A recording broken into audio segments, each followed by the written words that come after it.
The terms of reference of our own committee is to collect from all the MDAs our handover briefs. Federal Government Transition Monitoring Committee inaugurated.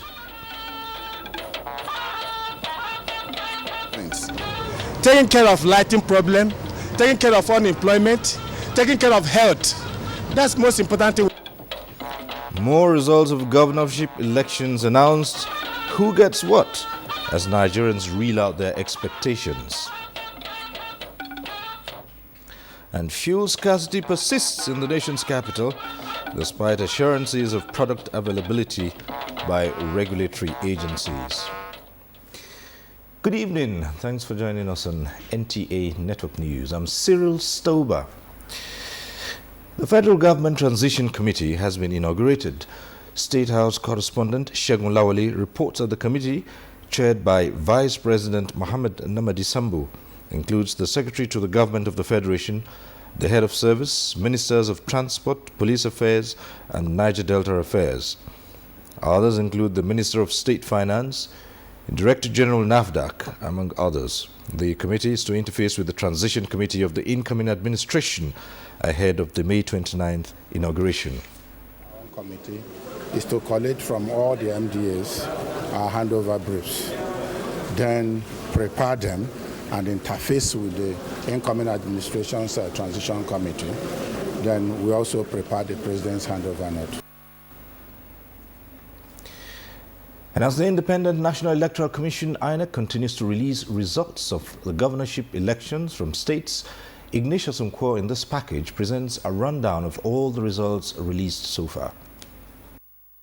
In the governorship election results released so far, Odom Emmanuel of the People's Democratic Party, PDP, pulled a total of 996,071 votes to win the Akwa Ibom State governorship seat. He defeated his closest rival, Omana Omana of All Progressive Congress, APC, who scored 89,865 votes. In Bauchi State, Mohammed Abubakar of the All Progressive Congress, APC, scored 654,934 votes to defeat Awal Jatau of People's Democratic Party, PDP, who scored 282,650 votes. In Benue State, Samuel Otom of APC scored 373,961 votes to beat Tahimen Tazo of PDP, who scored 303,737 votes. Dave Umahi of PDP pulled a total of 289,867 votes to defeat Edward Nkwego of Labour Party, who had 124,817 votes. In Enugu State, Ifeanyi Ogwuanyi of the People's Democratic Party, PDP, scored 482,277 votes to defeat Okeeza of All Progressive Congress, APC, who scored 43,839 votes. Ibrahim Hassan Dankwambo of PDP scored 285,369 votes to clinch the Gombe State governorship seat. He defeated Inua Yahaya of All Progressive Congress, APC, who scored 205,132 votes. In Kaduna State, Nasiri El-Rufai pulled a total of 1,117,635 votes to defeat Ramalan Yero of PDP, who scored 485,833 votes. In Kwara State, Abdul Fattah Ahmed scored 295,832 votes to defeat PDP's Simon Ajibola, who scored 115,220 votes. In Katsina State, Aminu Masari of APC scored 943,085 votes to defeat PDP's Musa Nashuni, who scored 476,768 votes.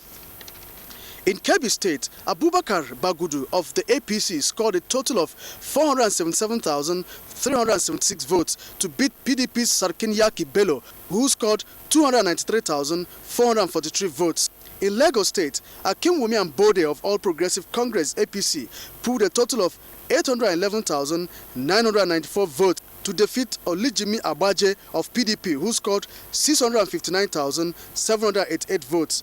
Tanko Almakura of APC scored 309,746 votes to win the Nasarawa State governorship seat by defeating Labran Maku of All Progressive Grand Alliance, ABGA, who had 178,983 votes. In Niger State, Abubakar Sani scored 593,702 votes to defeat his closest rival, Umar Nasko of PDP, who scored 239,772 votes.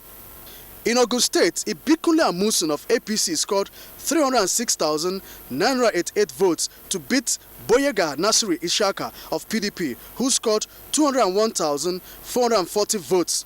In Oyo State, Abiola Ajimobi scored 327,310 votes to beat Rashid Ladoja of Accord Party, who scored 254,520 votes. Simon Lalong of APC scored 564,913 votes to win the Plateau State governorship seat. He defeated Giam Pwajok of PDP, who scored 520,627 votes.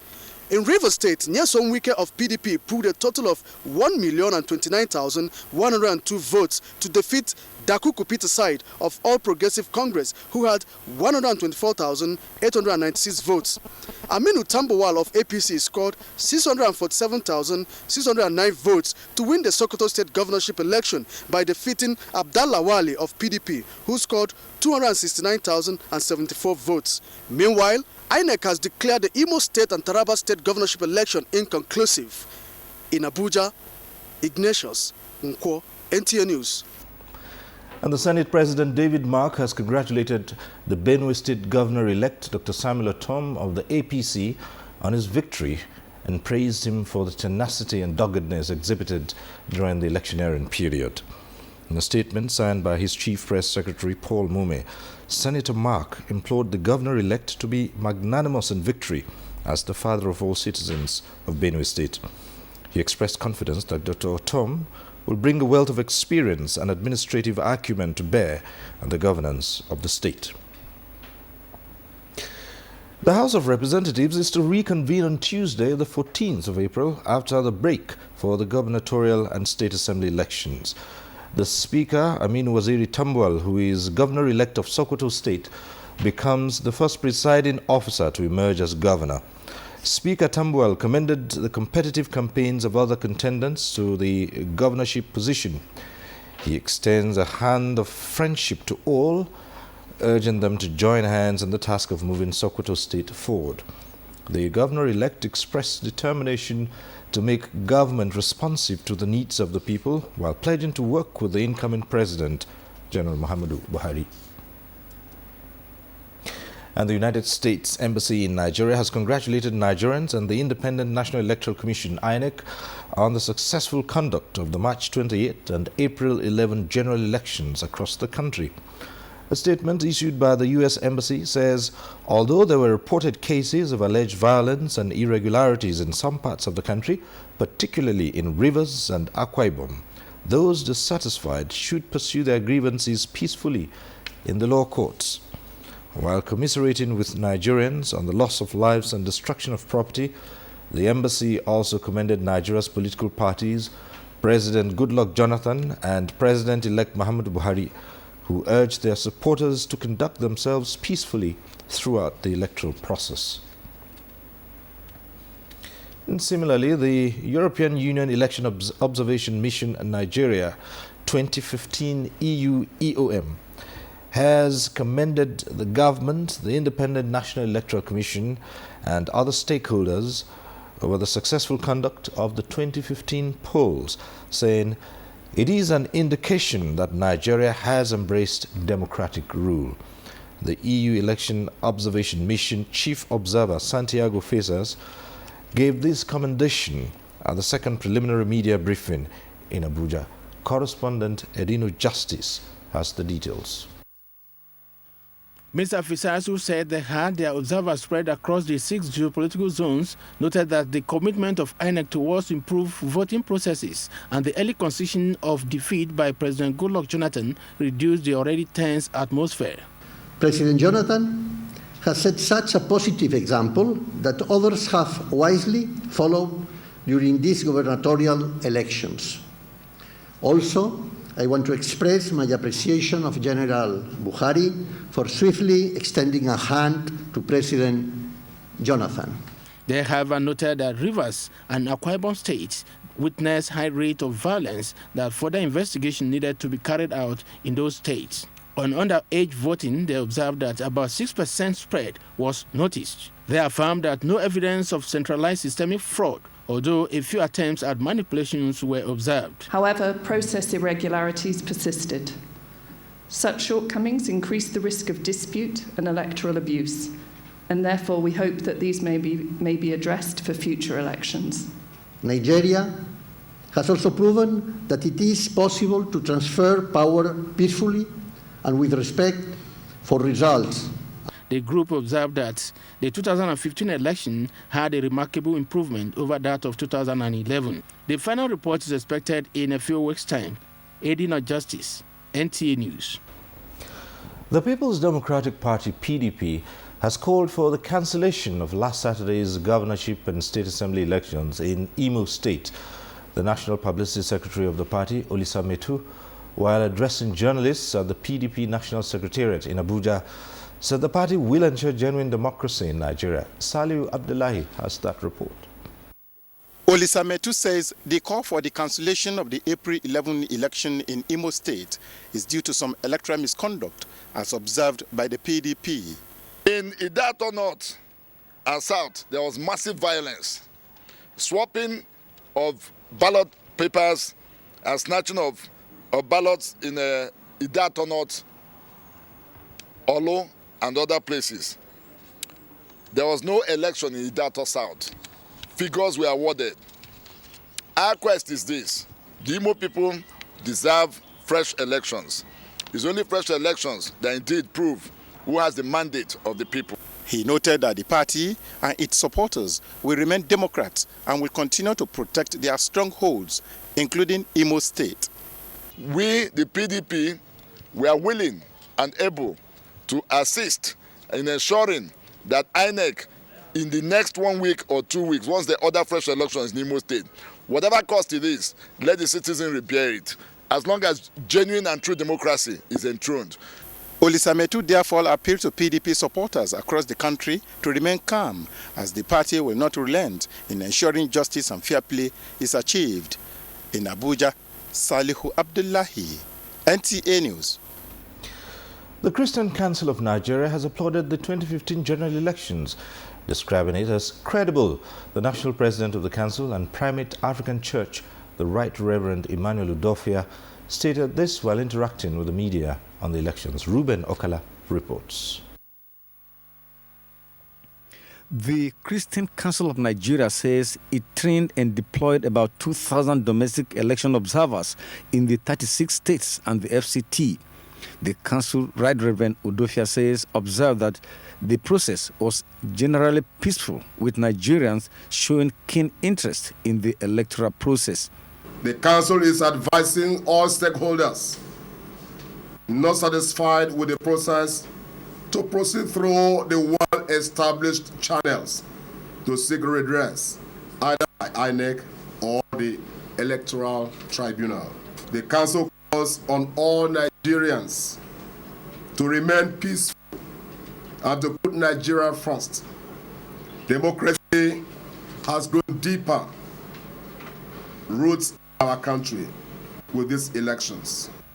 The council also acknowledged efforts of other election observers, security agencies, and INEC in ensuring the success of the election. The Christian Council of Nigeria, established in 1929, is an affiliate of the Christian Association of Nigeria, CAN. In Abuja, Ruben Okala, NTA News. In the meantime, a coalition of affiliate groups under the Nigeria Civil Society is insisting on a re-evaluation of the governorship and state assembly elections in Abia, Akwa Ibom, and Rivers states. A report from the group Situation Room alleged numerous cases of electoral misconduct and election-related violence in the three affected states. Sheung Ogului tells us more. The report by the civil society group was a two-sided coin for the electoral umpire.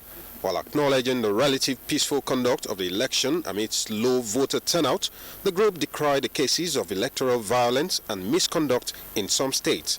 The states identified include Katsina, Sokoto, Adamawa, Benue, Kano, Delta, and Imo State. but with particular emphasis made on violent incidences in Rivers, Akwa Ibom, and Abia states.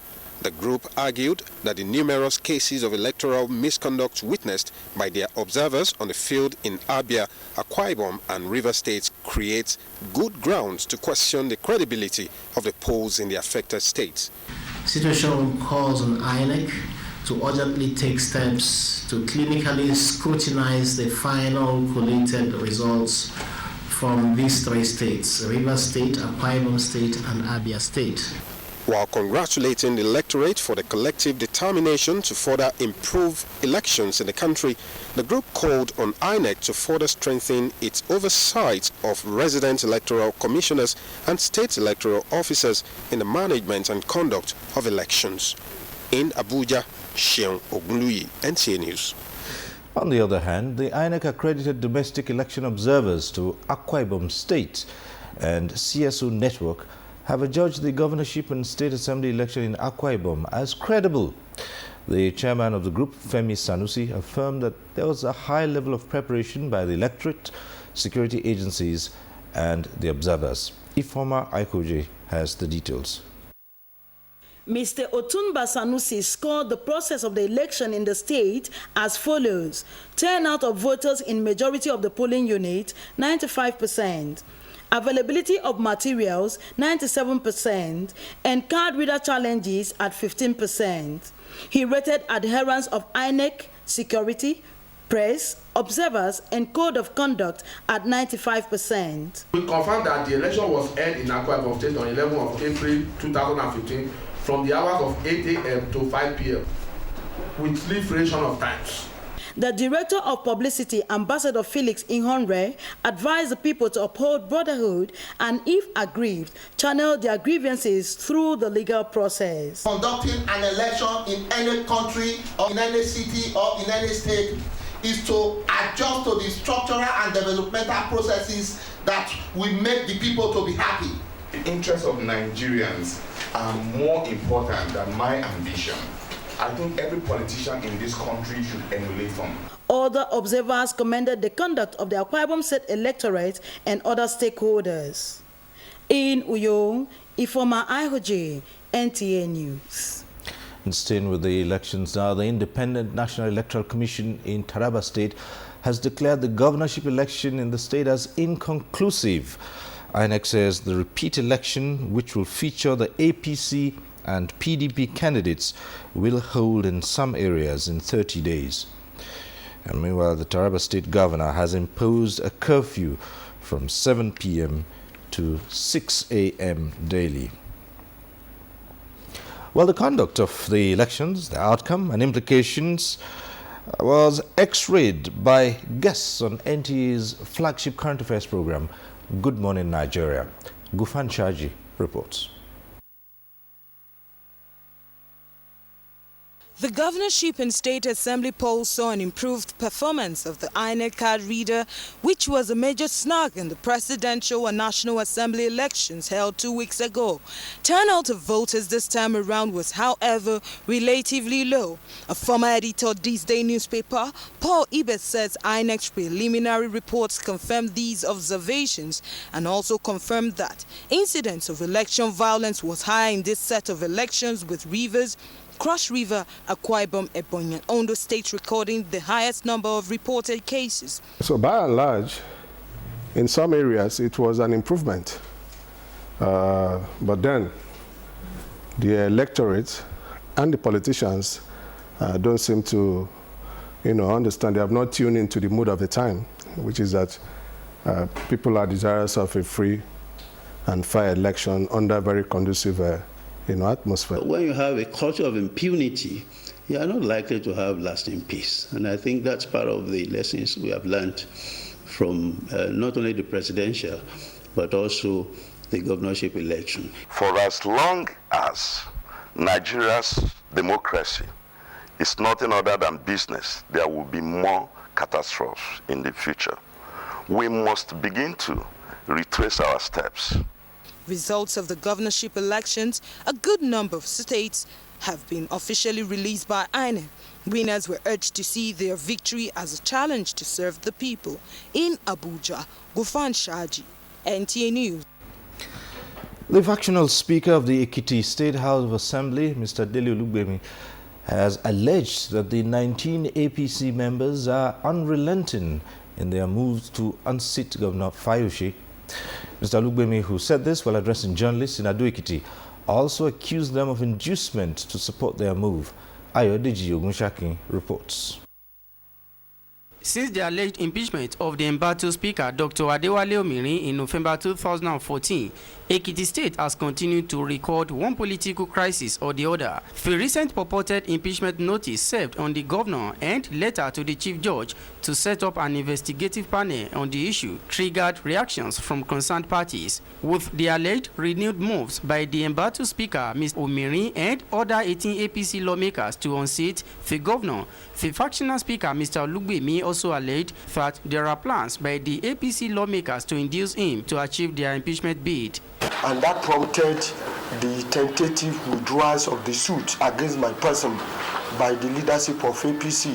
I had personally decided not to be part of any unholy arrangement. Meanwhile, the chief whip of the House, Mr. Ade Ajayi, who reacted to the allegation through telephone interview, described such as untrue, saying there be no any meeting or negotiation with Mr. Olugbemi on the current assembly impasse. Nobody has ever made any overture to him. I am speaking the mind of the 19 APC lawmakers now. I am not aware of that move. The State House of Assembly crisis has been on since November 2014. In Ado Ekiti, Ayodeji Ogunshakin, NTA News. President Goodluck Jonathan has commiserated with the Tamino family of Okrika and the people of Rivers State on the death of their famous son and one of the country's most renowned historians, Professor Tekena Tamino, as a first-rate intellectual, academician, and historian who stood out for many years as one of the very best of his generation. President Jonathan believes that the late Professor Tamino, who was also a seasoned administrator, former vice-chancellor of the University of Ibadan, and notable public servant, will be long remembered and honored for his very significant contributions to national development over several decades. The Nigerian nation, the President notes, particularly owes the departed professor a huge debt of gratitude for his immense efforts in helping to document the history of the country's foundation, growth, and development for posterity. In the statement signed by the Special Advisor to the President on Media and Publicity, Ruben Abati, the President prayed God to comfort the family of late Professor Tamino and grant his soul eternal rest. And the President-elect Muhammadu Buhari has also expressed condolences to the family of the late Professor Tekena Tamino. In a statement, the President-elect described Professor Tamino as an irreplaceable national asset with an unrivaled knowledge and understanding of Nigeria's history, which he showcased in a number of books published over the past decades since Nigeria's independence. He described Professor Tamino as a remarkable historian who combined a career as a seasoned educationist with that of effective administration. And still to come, more on the outcome of the elections. Stay with us. When elections are largely concluded, Nigerians are looking forward to a stable polity, a corruption-free society, and a strong economy. Correspondent Joseph Orok tells us more on the expectations of Nigerians from the incoming government. The successful conduct of the March 28th presidential and National Assembly elections, as well as the April 11th governorship and Houses of Assembly elections, has no doubt left prophets of doom in surprise. Ahead of May 29th handing over dates from the 16 years of PDP rule to the APC government. Moving around the Abuja, the Federal Capital Territory, shows that Nigerians are relaxed from the apprehensions which characterize the just concluded national elections in the country and are expectant of the new government. Taking care of lighting problem, taking care of unemployment, taking care of health, That's the most important thing we need, and taking care of education.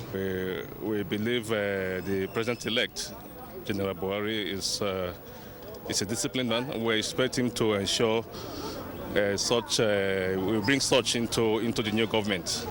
As we have had the confab report, and we, as the masses, I believe we will urge him to implement the confab, because we believe that is the confab that will give us a balanced ground. Others say they are not expecting much from the incoming government. I'm not expecting much, because Buhari is not coming there to do magic. We're all Nigerians, we are not foreigners. Whereby multiple taxation is killing the industry. Even the attitude of Nigerian national orientation needs to be reoriented to actually encourage Nigerians to patronize Nigerian products and Nigerian goods and Nigerian tourism sites.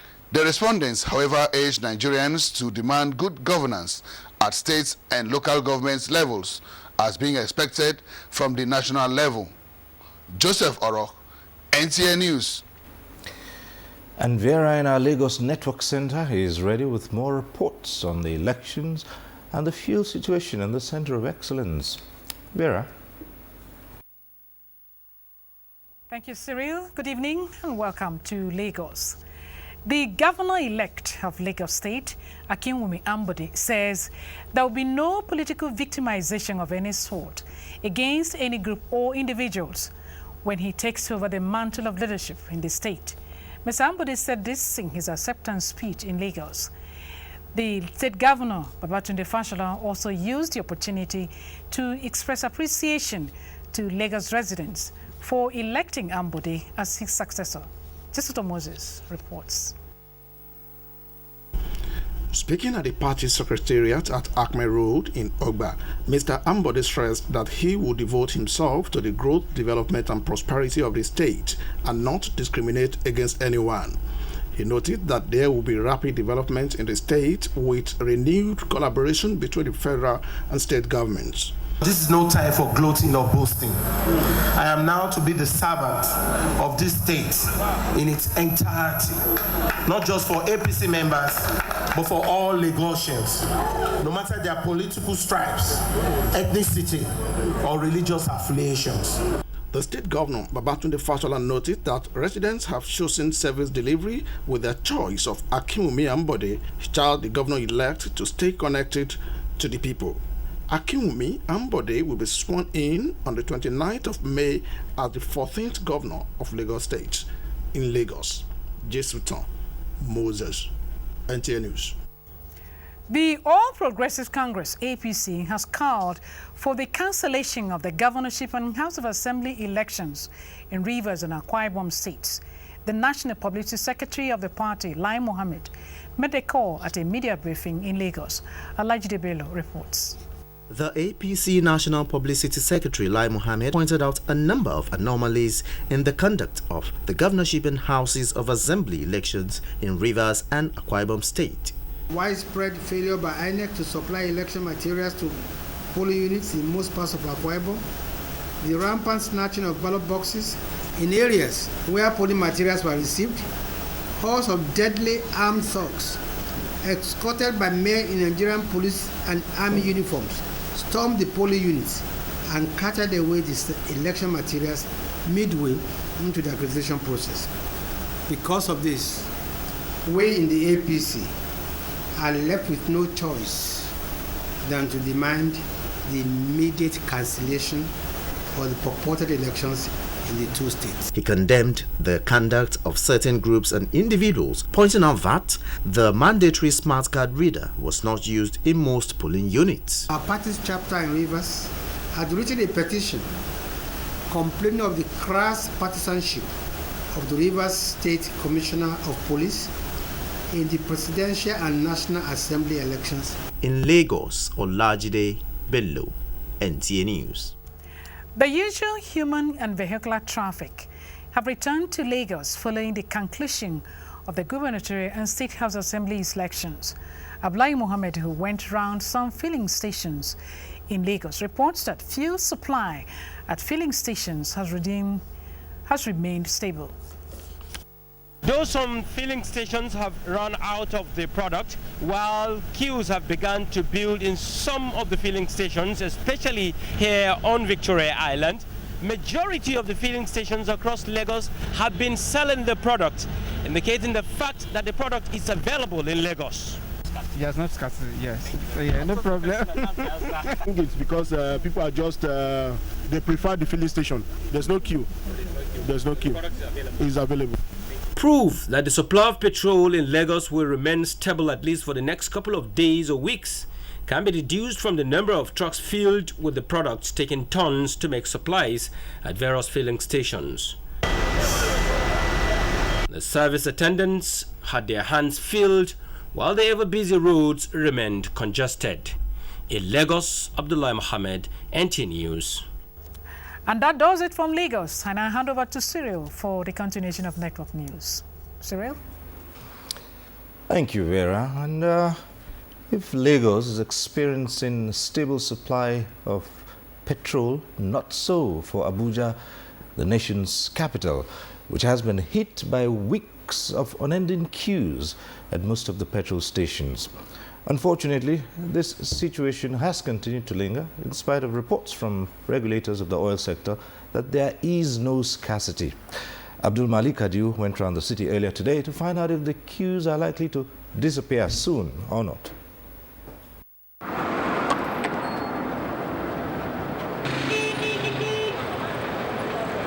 Back and biting harder. The queue for fuel at most petrol filling stations in the metropolis are just as frightening and painful as the energies expended in the course of acquiring the product. The fallout from this trend are the multiple pictures of frustrated prospective buyers in the long queues, the stranded commuters at the bus stops, the commercial taxi drivers who in hope of staying afloat in business has no option but to hike the fare. The situation on the ground is totally bad. We are not happy. I've been here since yesterday night. Still no fuel again. I'm still waiting. They said they want to stop selling until 2 o'clock. We want to appeal to the government to intervene because I think the thing is getting worse by the day. The impact of the current fuel scarcity, which has subsisted for weeks in Abuja, has largely affected residents of the city, ironically making illegal black market sellers a common unit in many homes. This is 10 liter, but the option where they used to give us option 2,500 naira, so I want to get 500 naira inside. Although we have long queue, but the good news is that I have 4 trucks, about 4 or 5 trucks coming in, and 2 will soon be entering now. So I'm sure within the next few hours, the tempo will go down. While we wait to see as things unfold, the NNPC management says there's a lot of PMS product in stock that can last for the next 3 months, and the fuel situation will soon be a thing of the past. Only time will tell. In Abuja, Abdul Malik Adiu, NTA News. And as Nigerians gear up for a transition in government, stockbrokers and development experts bear their minds on expectations for the economy, and the Nigerian Stock Exchange resumes in the green. The details with Leah Katum Babatunde on Business News. Hello and welcome to Business News at 9. Development experts have called for a change in attitude to developmental issues as the world moves into the post-MDG era to reduce inequality and poverty in the country. Professor Emmanuel Nados, the Executive Secretary, Africa Capacity Building Foundation, said change in the attitude of Nigerians is necessary for overall growth. Your attitudes towards development. You know, we know quite well that there are certain people do not see development in a good light. If we talk about gender equality, they don't recognize that it's a development issue. It is not just simply to make women happy. That development itself is also making sure that everybody, men and women, their welfare is improved, their incomes go up, they improve their health outcomes and so on and so forth. He said the dependence on oil as the mainstay of the nation's economy over time has stunted its growth and gave a pass mark to the recent drive aimed at diversifying the economy, advising the incoming government to maintain the trend. Players in the Nigerian capital market have advocated the inclusion of multinationals to the participating member companies in the market. Speaking to NTA News in Abuja, Sherinde Adenaigbe said the absence of telecommunications and power companies is also placing limits to market activities. What stop them from coming to the market? I'm sure we are going to hammer on that. They must come to the market. He said the effect of the just concluded elections has no doubt renewed investor confidence, but proper regulations would increase the contribution of the sector to the nation's GDP. And before we go, let's take a look at closing figures from the Nigerian Stock Exchange, where it advanced today by 0.74%.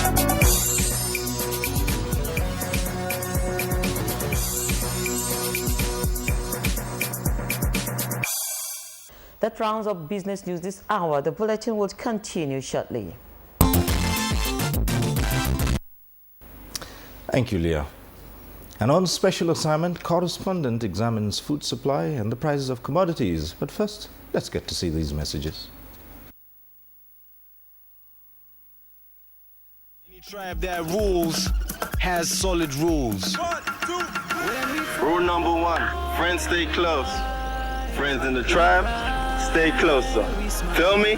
Rule number 2, in the tribe, you always know what's up with Facebook, WhatsApp, BB, and Twitter. Guess what? It's free.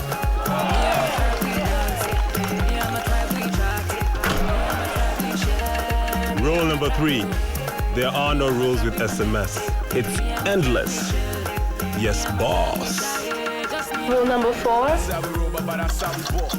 enjoy very long conversations with that special someone. Enjoy endless connections to your friends with free calls, free WhatsApp, Twitter, Facebook, and BBM. You also enjoy up to 200% bonus on your recharges to call all networks. Migrate now by dialing *312# and start a live endless connection. Airtel, the smartphone network. Everybody Stable in recent times. This is coming as international commodity markets have shown interest in investing in the Nigerian food market. In this report, Musa Babali takes a look at food production, supply and market demand in Nigeria. Informal commodity markets like this one are found in all parts of Nigeria, including the urban centers. The markets primarily deal in the demand and supply of farm produce for local and international consumption. In the informal market, also known as farmers' market, prices of commodity is determined by the demand and supply of produce. Oftentimes, farmers run at loss, especially when there is no market for their produce. Muhammad Babagana is a middleman in farmers' market in Nasarawa State. He says the farmers rely on them to fix price for their produce. If we get plenty goods, so we have low price, very, very low. Like now we sell the bag, whole bag. Where before we sell it 20,000, 15,000. Now it's 4,350. Commodity and exchange market was established primarily to address challenges associated with marketing and pricing of non-perishable crops. Records have shown that with the ongoing reform in the commodity market, the exchange is attracting international patronage. We've brought buyers and sellers together. We have provided a market for the farmers, and we have provided a supply for the processors. So that's what we are doing now, and we've gone into a number of MOUs with individual companies, processors, and with about 7 licensed seed companies. Meanwhile, the prices of common food have remained relatively stable in recent times in the commodity market. In Abuja, Musa Baba Aliyu, NTA News. Medview Airline, one of Nigeria's indigenous air carriers, says it will continue to develop in the quest to bring back the lost glory in the aviation sector when Nigerians were proud to fly Nigeria Airways. The managing director of the airline, Alhaji Munir Bankole, stated this when the company launched a new aircraft. Abdullahi Musa Suleja completes the story. After suffering a battered image over a period of time, the Nigerian aviation sector improved significantly, which propelled it to attain a Category A status, a feat certified by U.S. Federal Aviation Administration. Medview Airline ventured into the industry about a decade ago, starting with airlifting Nigerian pilgrims to Saudi Arabia. The airline that started ferrying passengers with leased planes can now boast of 6 aircraft, the newly launched Boeing 737-400 Classic.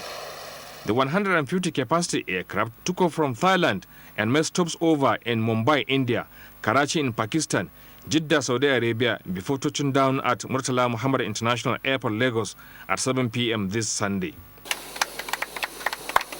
These are the lovely team that has gone for the past 3-5 days to bring this baby from all the way from Utapo in Thailand.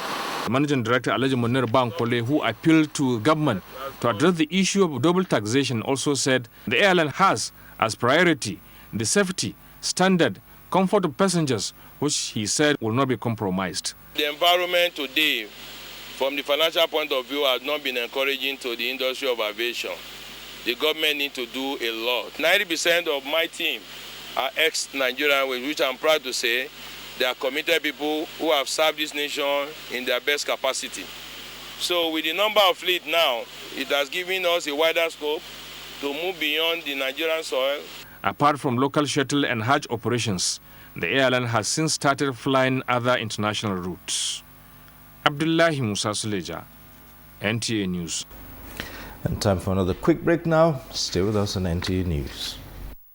Public to be won by its incumbent president, Umar al-Bashir, as main opposition party calls for boycott.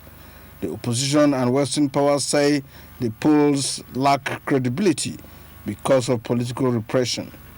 President al-Bashir has ruled Sudan since 1989. And in Gabon, opposition supporters have set fire to the embassy of Benin and burned cars in the streets of the capital, Libreville. Reports indicate that the violence was triggered after the announcement of the death of a senior opposition figure, Andre Mba Obame. Still on politics, Hillary Clinton has set out for a tour of key states at the start of her campaign to become U.S. president. If elected, she will become the first American woman president. That's Global Tidbits. Gabriel Udu, NTA News. Sports now. Let's join Kene Imagwedike. Nigerian Under-23 Dream Team on Sunday booked a ticket to represent the country in the football event of the 2015 All-Africa Games scheduled for September in Congo-Brazzaville. A brace by Flying Eagles invitee Taiwo Awoniyi ensured victory for Samson Siasia's team against Zambia in Lusaka. The victory has been described as a dream come true for the team, who drew 0-0 in Abuja a fortnight ago.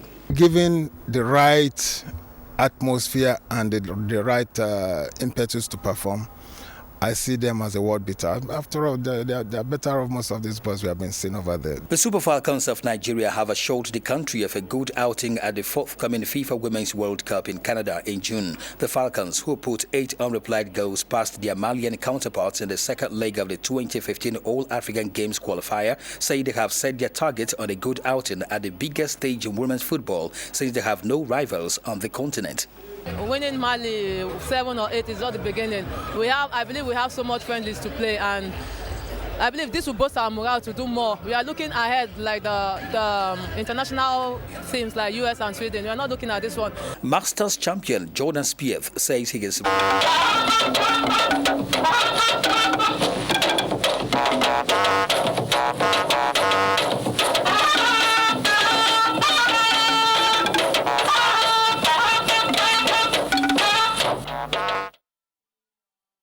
Nigerians, we are one.